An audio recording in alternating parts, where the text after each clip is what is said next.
For generations, psychology has classified minds into categories: normal or disordered. But what if difference doesn't always mean dysfunction? From autism to ADHD, dyslexia and beyond, millions of people are being seen through a new lens, not as broken but as neurodivergent.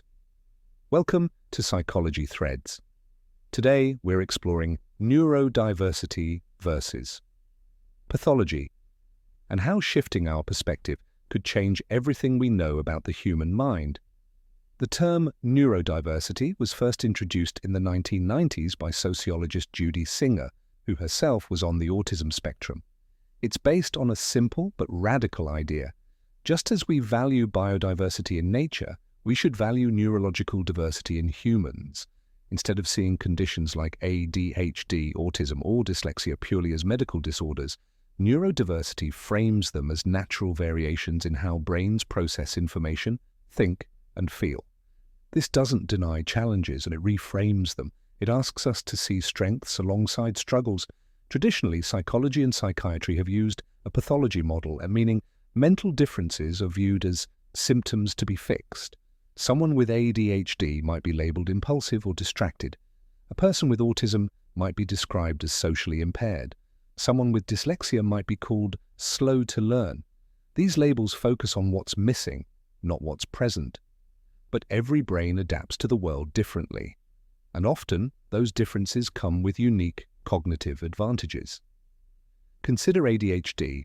While attention regulation can be challenging, many people with ADHD show high creativity, hyperfocus, and risk tolerance, traits that fuel innovation and entrepreneurship, or autism. Although social communication can be difficult, autistic individuals often have exceptional pattern recognition, honesty, and attention to detail, skills that excel in science, technology, and art. Even dyslexia, long seen as a reading disability, is linked with strong visual spatial reasoning and big-picture thinking, abilities that thrive in design and problem-solving. When viewed through this lens, neurodivergence becomes less about deficit and more about difference. The neurodiversity movement argues that much of what we call disability comes not from the brain itself, but from the environment's failure to accommodate it. For example, classrooms designed for quiet, linear learners can frustrate ADHD students who need movement and stimulation. Workplaces that rely on small talk and social networking can exclude autistic employees who communicate differently. The problem isn't that these minds are wrong, it's that our systems are narrow. When we redesign environments to support different ways of thinking, we unlock potential that's been overlooked for generations. It's important to note the neurodiversity perspective doesn't deny real challenges. Many neurodivergent individuals experience anxiety, sensory overload, or difficulty with everyday tasks. But the key difference is how we respond.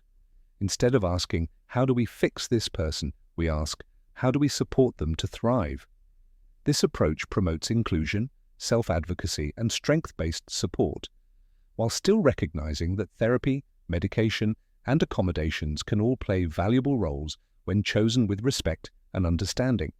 Science is catching up with what neurodivergent communities have long known: there isn't one right kind of brain. As research explores neuroplasticity and cognitive diversity, psychology is beginning to move from a language of deficit to a language of potential. This shift isn't just about mental health, it's about human evolution, creativity, and progress. After all, many of history's greatest thinkers, artists, and innovators may have thought differently, and that's precisely why they changed the world. When we stop labeling difference as disorder, we begin to see the full spectrum of human intelligence. Neurodiversity reminds us that there is no single normal brain, only unique minds, each with their own way of perceiving the world. This is Psychology Threads. Thank you for watching. And remember, diversity isn't something to fix. It's something to understand, support, and celebrate.